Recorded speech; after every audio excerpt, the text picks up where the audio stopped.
Bütün dünyanın aslında ekonomisini yöneten iş dünyası, özel sektör. Modern sürdürülebilirlik kavramı aslında sürdürülebilir kalkınmadan geliyor. O günden bugüne geldiğimiz noktada da artık işte şirketler bunu stratejilerine entegre ediyorlar.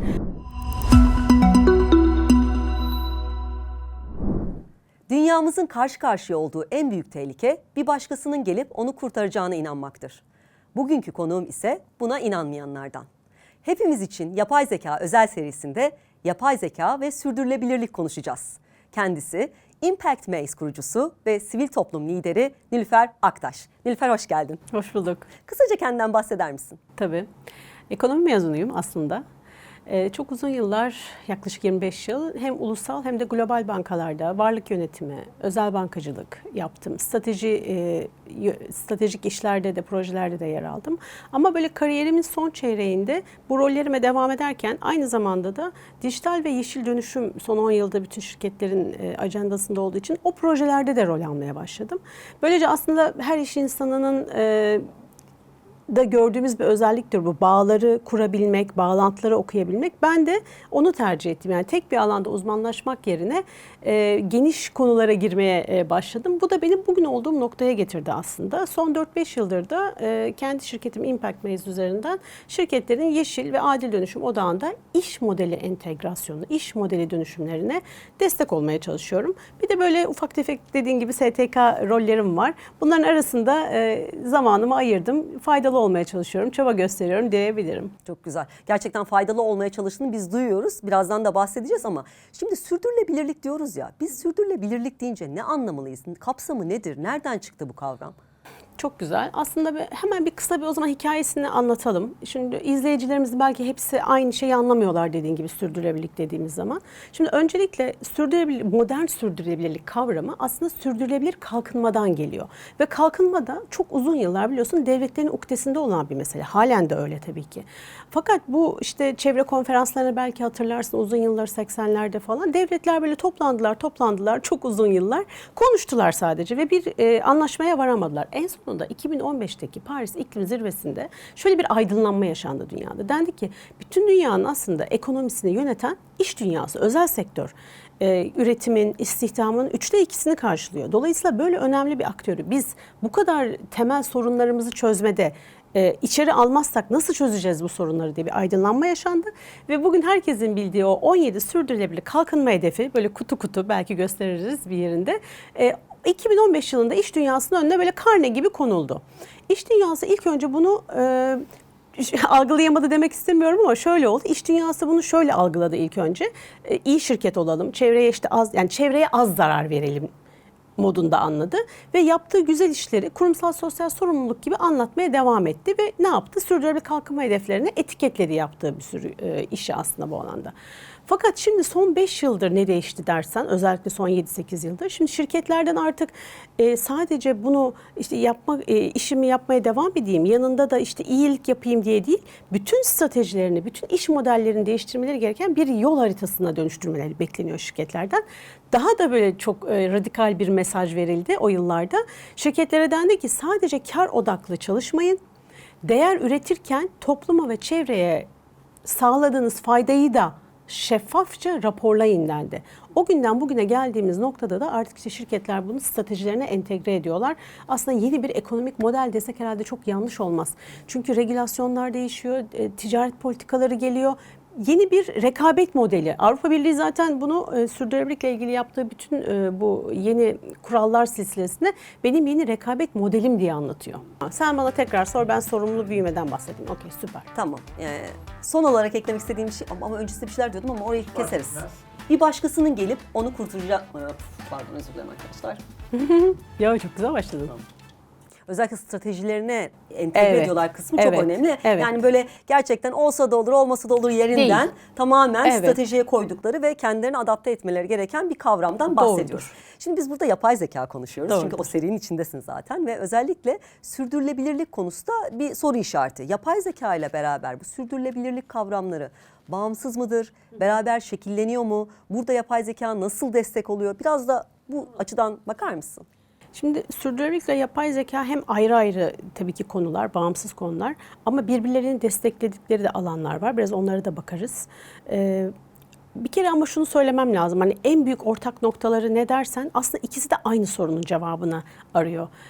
İkisi de belirsiz bir ortamda, gelecekte biz kurumlar olarak, organizasyonlar olarak, bireyler olarak nasıl daha dirençli olabiliriz? Belirsizliğe karşı nasıl daha hazırlıklı olabiliriz? Uyum, adaptasyon, aslında buradaki kuvvetimizi arttırmamız gerekiyor. Bütün dünyanın şoklara daha, her türlü şoka, fiziksel iklim riskleri ve jeopolitik, siyasi savaş riskleri dahil her türlü risklere daha hazırlıklı olmamız gerekiyor. Hazırlıklı olduğumuz zaman aslında bunları yönetebiliyoruz. Dolayısıyla sürdürülebilir ve yapay zekanın aslında baktığı alanlar bunlar. Yapay zeka ne diyor? Ben doğru analizle, doğru modellemeyle, doğru senaryolarla daha hazırlıklı seni bu döneme getiririm diyor. Sürdürülebilirlik de diyor, ben de seni doğru amaca yönlendiririm diyor. Yani aslında biri amaç, diğeri araç gibi. Dolayısıyla ikisi de birbirini birazcık tamamlıyor diyebilirim. Ama hani gene de sürdürülebilirlik biraz yapay zekanın üzerinde bir kavram desek çok yanlış olmaz herhalde. Çünkü sürdürülebilirlik çok uzun bir yolculuk. Yapay zekada belki yeni başladık tabii ki bu devrim ama sürdürülebilirlik bir amaç uğruna sizin yaptığınız 5, 10, 35 yıllık belki planlar dahilinde topluma ve çevreye daha nasıl faydalı olacağınıza dair bir takım aksiyonlar silsilesi derken yapay zekada bunu hızlı yapmanızı sağlayacak, daha akılcı yapmanızı sağlayacak bir araç desek herhalde. Çok doğru. Zaten özetlemiş yapay oluruz. zekayı biz hiçbir zaman amaç olarak değil de burada hepimiz için yapay Aynen. zekada da gerçekten kullanım senaryoları nerelerde ne fark yaratıyor? Böyle sürdürülebilirliğin strateji olduğu bir noktada az önce dedin ya rekabeti etkileyecek gelecekte, hatta şu anda da etkilemeye başladı. Bunun için de belli araçların kullanılması gerekiyor. Çünkü şirketler de herhalde buna hazır değil. Böyle bir tool varsa da, araç varsa da rahatlıkla kullanıyorlar. Şimdi rekabet boyutundan biraz gelmek istiyorum. Tamam, Çünkü olur. genel olarak dedin ya 3'te 2 ekonomi aslında özel sektörün. Bu Evet. özel sektörün de tek derdi aslında karlılık, Doğru. işte kazanmak. Kesinlikle. Zaten ekonomik kriz var, savaşlar oluyor vesaire. Ülkeden bağımsız ki Türkiye'de de bunlar var ama bütün ülkelerde sorunlarımız var zaten. Ve onlar diyor ki yani minimumda bizim başımızı ağrıtın. Ama şu an diyorsun ki rekabette fark yaratıyor. Kesinlikle. Biraz bu boyuttan bakar mısın? Hem Türkiye üzerinde hem de dünyada sürdürülebilirlik stratejileri nasıl rekabette fark yaratır? Tamam. Şimdi bir kere öncelikle şunu hani herhalde görmek lazım. Bu sürdürülebilirliği yeşil ve adil dönüşüm deyince benim daha çok hoşuma gidiyor. Çünkü aslında bir dönüşüm yolculuğu. Bu arada Bunu- söylemesi daha kolay. Evet, daha da güzel bence de. Şimdi yeşil ve adil dönüşümü yapabilmemiz için bizim yatırım yapmamız lazım. Çok basit, işte daha az enerji kullanmamız lazım. Karbon ayak izimizi azaltmamız lazım. Su ayak izimizi azaltmamız lazım. Bir sürü KPI'leri var, göstergeleri var bu işin. İşte çalışanlarımıza daha iyi davranmamız lazım. İşte daha iyi maaşlar vermemiz lazım. Neyse hani böyle insan boyutu çok önemli. Bir sürü boyutu var. Şimdi buradan baktığın zaman rekabet avantajı yaratan şey nedir bir şirkete? Finansmana erişim. Müşteri beklentilerini iyi yönetmek, anlamak, analiz etmek. Aynı şekilde hem sürdürülebilirlikle ilgili hem de lojistik gibi hani klasik operasyonel risk ve risklerini iyi yönetmek. Bunların hepsi şu anda sürdürülebilirliğin ana konuları. Dolayısıyla zaten biz bunları yönetmezsek başımıza bir şeyler geliyor. Hatta şu anda artık çok sert geliyor. Çünkü gene herkes biliyordur diye tahmin ediyorum ama bilmeyenler için sınırda karbon mekanizması diye bir şey hayatımıza girdi biliyorsun Türkiye'de. Artık Türkiye'den Avrupa'ya biz bir mal ihraç ederken o ürettiğimiz ürünün ürün başına ne kadar karbon emisyon tükettiyse onu raporluyoruz. Avrupa Birliği artık diyor ki, örnek veriyorum, birim başına 100'den fazlaysa ben sana ekstra vergi vereceğim diyor. Daha net ne olsun? Cebimizden para çıktı. Cebimden para çıkıyor zaten. Dolayısıyla buralarda böyle regülasyonlarla, yeni politikalarla, yeni kurallarla biz zaten bu dönüşümü yapmak zorundayız. Rekabet avantajı olmasının sebebi bu. İkincisi, artık bu 2015 Paris İklim Zirvesi'nde dedim ya, ilk 5 yıl çok anlaşılmadı diye ama sonra artık anlaşılmaya başlandı. Nasıl oldu bu? İşte Dünya Bankası gibi, işte World Economic Forum gibi büyük kurumlar baktılar özel sektör bunu tam da bu dönüşümü yapmayacak gibi. Dediler ki bakın bunu yapmazsanız 2025, 2030, 2050 bu yıllarda bir takım yeşil piyasalar oluşacak. Enerji piyasası dönüşecek, inşaat piyasası dönüşecek, bir sürü şeyler değişecek. Siz bunlara hazırlık yapmanız lazım. Çünkü bu piyasalara hazırlık yapmazsanız zaten oralardan pay alamayacaksınız. Bir de böyle bir yeşil büyüme, yeşil ekonomi konsepti var. Dolayısıyla her yerden bunun bir rekabet avantajı olduğu çok belli diye düşünüyorum. Evet, buna da adapte olmazlarsa işin dışında kalacaklar. İşin Aslında dışında iş yapamaz kalacaklar. hale geleceğiz. Para muslukları kapanacak ve diğer her türlü alanda bir kere öncelikle zaten şöyle bir durum var. İklim riski dediğimiz şeyin içinden geçiyoruz. Böyle içimizden de geçiyor yani. Dolayısıyla biz bunun zaten yaşıyoruz kurumlar olarak, bireyler olarak ve bunun zararlarını görüyoruz. Bunu yönetmek zorundayız devlet olarak, kurum olarak, birey olarak. Harika. Peki biraz Impact Maze'den bahsedelim. Tamam, Çünkü bu da bu bahsedelim. ihtiyaçtan doğdu diye anlıyorum. Evet, ve biraz öyle sen oldu. aslında burada bununla beraber nasıl fark yaratıyorsun? Burada şirketlere bununla ilgili işte bilgiler verdiğin ya da kullandıklarında ne gibi hatalar görüyorsun? Biraz o boyuttan bir anlatır mısın bize? Tamam. Aslında şöyle oldu. Hani dedim ya ben çok uzun yıllar bankacılık yaptım ve ama o son çeyrekte de o dijital ve yeşil dönüşümde de rol almaya başladım. O da beni dönüştürdü o süreç aslında ve ben kendim de bir acı yaşadım diyelim. O acı neydi? Ben de kendi çalıştığım kurumlarda şunu çok net gördüm. Sürdürülebilirlik uzun bir yolculuk. Bunu herkesin anlayabileceği bir dile indirgememiz lazım. Yoksa bunu sadece bir raporlama standardı olarak görürsek bunu bir iki kişinin yaptığı, verilerin toplandığı bir süreç olarak yönetiriz. Tam tersine herkesin anlayacağı bir bir hizalanmaya getirmemiz lazım. Ben bunu yaşadığım için çıkar çıkmaz dedim ki ben bununla ilgili ne yapabilirim? Bütün bu ESG İngilizcesi, Türkçesi işte çevre sosyal yönetişim, ÇSY faktörlerini alayım. Bunları bir modele oturtayım.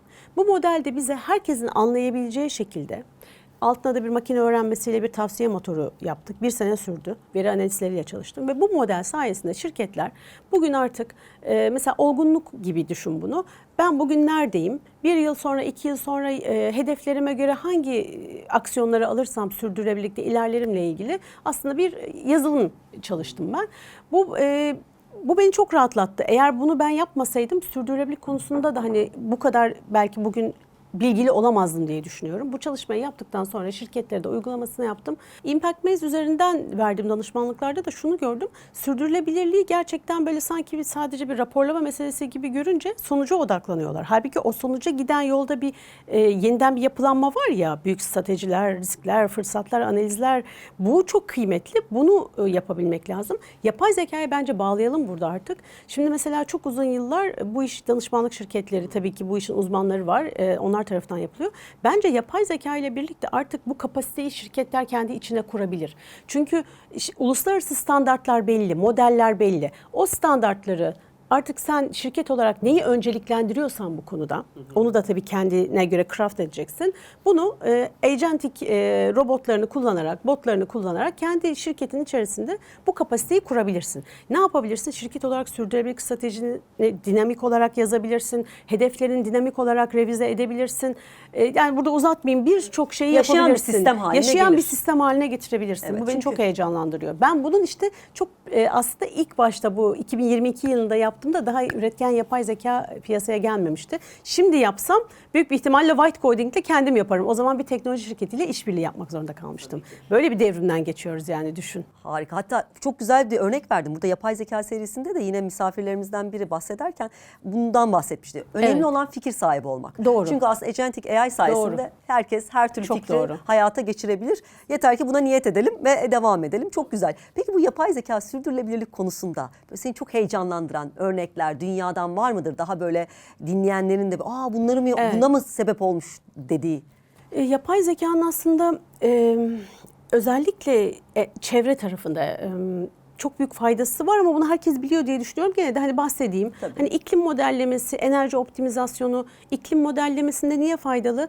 Ben eğer gerçekten doğru bir model yapabilirsem iklimle ilgili afetleri önceden öngörebiliyorum. Bu da bir sürü aslında riski önceden elimine etmeme sebep oluyor. Sigorta şirketleri çok kullanıyor. Sigorta şirketleri için önemli bir mesele bu. Onun dışında enerji optimizasyonu, bunu şu anda fabrikaların çoğu yapıyor. Kendi şirketleri içerisinde enerji optimizasyon sistemleri var.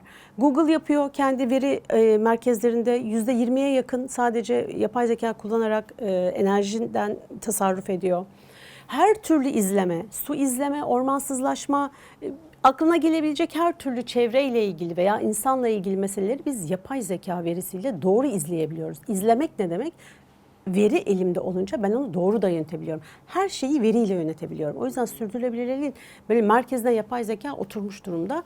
Tarımda ve gıdada orada şöyle güzel bir örnek vermek istiyorum mesela. Benim Avrupa Birliği tarafında destek gören bir iki tane böyle ne derler etki girişimi mi diyelim artık. Mesela bir tanesi sağlık girişimi.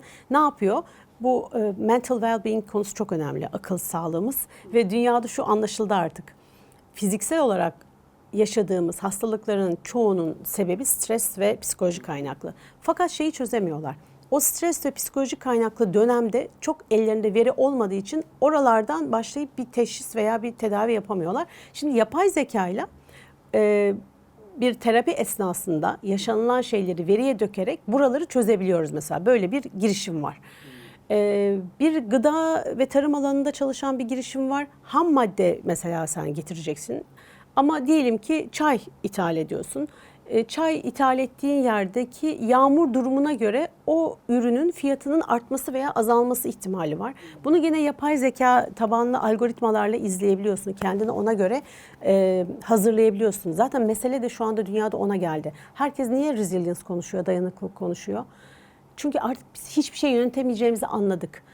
Yönetemeyiz ama akıllı ve öğrenen sistemler kurarak bu şoklardan öğrenerek iyileşme yolunda sürekli kendimizi düzenleyebiliriz veya ilerleyebiliriz. Ve dayanıklılığımızı arttırabiliriz. Dayanıklılığımızı arttırabiliriz. Hatta seninle sohbetlerimizde şu örneği vermiştin, işte bir pamuk alan bir ham madde olarak Evet. bir üretimde. İşte bu sene derece bu kadar ama seneye derece artacak. O pamuğun Kesinlikle. kalitesi ne olacak? İşte aslında aldığım ürün benim kendi üretim hattına ne kadar uygun olacak gibi Evet. gibi. Ya düşünsene şirketlerde böyle uzmanlıklar var mıydı? Yani önümüzdeki 5-10 yıl içerisinde işte global ısınma 2 derece olursa bunun ham madde fiyatlarına etkisi ya da lojistik tedarik bunları çalışıyor şu an şirketler. Çünkü birebir fiyata, ürüne, karlılığa yansıyan şeyler İşte bunlar. o yüzden de sürdürülebilirlik aslında stratejinin bir Stratejinin parçası. bir parçası net. Peki şu an böyle çok güzel pembe bir taraftan baktık yapay zekaya Tamam. da. Ama aynı zamanda yapay zeka veri merkezleri de çok ciddi bir karbon ayak izi yapıyor. Doğru, Yani evet. bu dengeyi nasıl görüyorsun? Şu an daha çok Evet. tüketiyor mu yapay zeka aslında? Tüketiyor. Ve çok da ciddi anlamda da bir kullanım var. Bir obezce Evet. bir kullanım var. Evet. Sen ne düşünüyorsun bu konuda? Ona hemen veriyle cevap verelim. O çok net oturacak. Şimdi mesela şu anda dünyada bilişim sektörünün toplam global küresel emisyonlardan aldığı pay %3 ile %4 civarı diye tahmin ediliyor. Mesela havacılık sektörünün de böyle. Hani hep biz uçakları falan konuşuyoruz ama bilişimle havacılık çok yan yana. Ama 2030 yılında üretken yapay zekanın çok kullanılması sebebiyle bu oranın %8'e çıkması bekleniyor. Şimdi %8 çok ciddi bir oran. Bu arada da biraz önce konuştuğumuz o güzellikleri yapıyor. İşte enerji optimizasyonu, o bahsettiğimiz meseleler, faydaları var. Ama şu anda tam olarak o faydalar bu artışı kompanse edecek mi? Yani ben bilmiyorum. En azından analizler de bence henüz daha onu açıklayabilecek durumda değil diye düşünüyorum. O bence çok ciddi bir sorun. Su ayak izi de aslında çok önemli Sercan. Mesela gene yapılan tahminlere göre eğer 2030 yılında bu şekilde veri merkezleri enerji tüketmeye devam ederse toplamda bütün Afrika'nın yıllık 1,3 milyar kişi yapıyor. Su rezervleri kadar enerji tüketmiş olacak. Yani soğutmak için suda kullandıklarından dolayı. Bir yandan da böyle müthiş rakamlar var. Ne Ama- tavsiye edersin peki? Hani bu sorunu elimine etmek için bizler bireyler olarak ne yapabiliriz? En azından öyle bir soru sorayım. Ya da kurumlar ne yapabilir? Ya bunu ben de çok düşünüyorum. Şimdi tabii Pandora'nın kutusu açıldı. Hepimiz yapay zekayı bir şekilde işlerimizde kullanıyoruz. Dünyada bu arada iş için kullanılmıyor. Biz işlerimizde kullanıyor olabiliriz ama biliyorsun daha çok sohbet amaçlı kullanılıyor. Dolayısıyla burada bir bilinç geliştirmek gerekecek herhalde. Şu anda insanlığın ihtiyacı bu kadar yapay zeka ile konuşmak mı? Bence bir süre sonra bu azalacak. Dolayısıyla belki oradaki kullanım daha kaliteli ve daha odaklı bir hale geldiği zaman belki zamanla bu azalır diye düşünüyorum. Ama herhalde en kesin çözüm ne dersen bir enerji çözümü getirmeleri lazım. Hep konuşuyoruz ya işte hidrojen, karbon yakalama ya da ne bileyim hani petrol ve türevi işte şeylerden ne derler enerji kaynaklarından yenilebilir enerjiye geçiş yaptığımız müddetçe bu sorun yavaş yavaş elimine olacak. Evet, zaten bu enerji ihtiyacını da standart enerji kaynaklarından karşılayamıyor. Ciddi bu anlamda da veri merkezleri doğru. kendini geliştirmeye çalışıyorlar. Bunu da görüyoruz.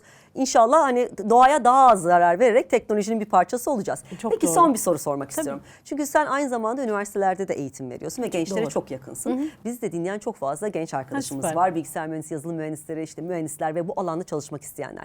Ve genelde de korku yapay zeka işi işimizi alacak mı? Bunu zaten duymuşsunuz. Evet. Sürdürülebilirlik açısından o alanda sence gençlere iş var mı? Özellikle bu yazılım tarafında çalışmak isteyenlere, teknoloji tarafında çalışmak isteyenlere ne tavsiye edersin? Ya orada şöyle biraz iddialı olacak ama geleceğin işi veya bugün de işler için şey deniyor. Bir gün bütün işler yeşil iş olacak diye bir şey var. Bir böyle motto var. Onun sebebi de şu.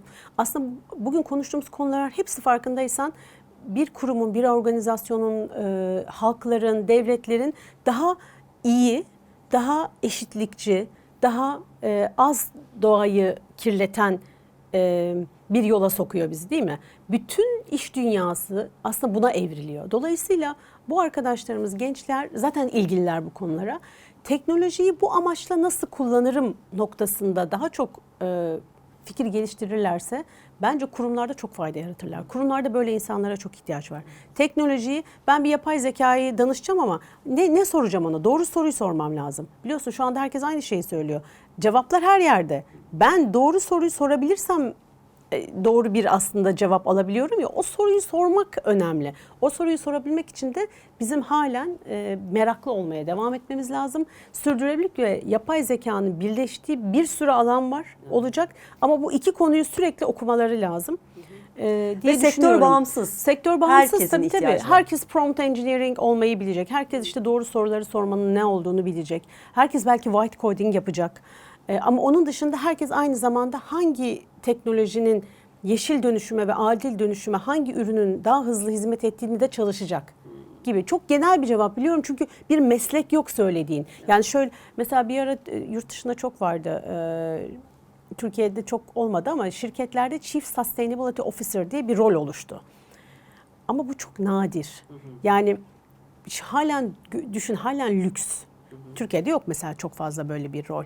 Böyle roller belki oluşmaya başlayabilir ileride. O yüzden bu sustainability konusu her anlamda her işin içine girecek. Evet, yeşil ve adil dönüşüm dedin. Gerçekten bu önemli, bunu anladık. Stratejide olacak. Türkiye'nin rekabetçi olabilmesi için gerekecek. Ve Türkiye'de bu alanda, teknoloji alanında çalışmak isteyen gençler de sürdürülebilirlik boyutunda teknoloji tarafında Kesinlikle çalışabilirler. Çünkü o alanda da çok ihtiyaç var. Çok da belki göz ardı edilen bir şey oluyor. Çok akla gelmeyen bir konu oluyor. O yüzden bunu paylaştığın için çok teşekkür ederim. İyi ki geldin. Son olarak eklemek istediğin bir şey var mı?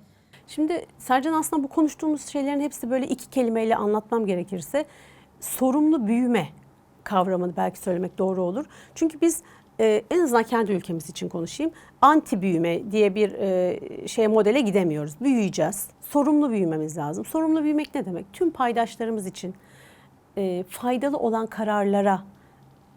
kararların altına imza atmak demek. Sadece kar odaklı, sadece kendi önümüzdekiler için değil. İşte o sistemsel bakış açısını geliştirebilmek önemli. Sistemsel bakış açısını geliştirebilmek, bütünsel olabilmek önemli. Bunları yapan liderlerin ben çok başarılı olacağını düşünüyorum. Çok teşekkür ediyorum tekrardan davetin için. Ben teşekkür ederim. Gerçekten sorumlu büyümenin altını çizdiğin için umarım bütün kurumlarda, şirketlerde bunu not alırlar ve bu alanda stratejilerini geliştirmeye başlarlar. İnşallah. Hepimiz için Yapay Zeka serisinde bugün yapay zeka ve sürdürülebilirlik konuştuk. Impact Maze kurucusu ve sivil toplum lideri Nilüfer Aktaş konuğumuz oldu. Kendisiyle ilham verici bir sohbet gerçekleştirdik. Bir sonraki söyleşimizde görüşmek üzere.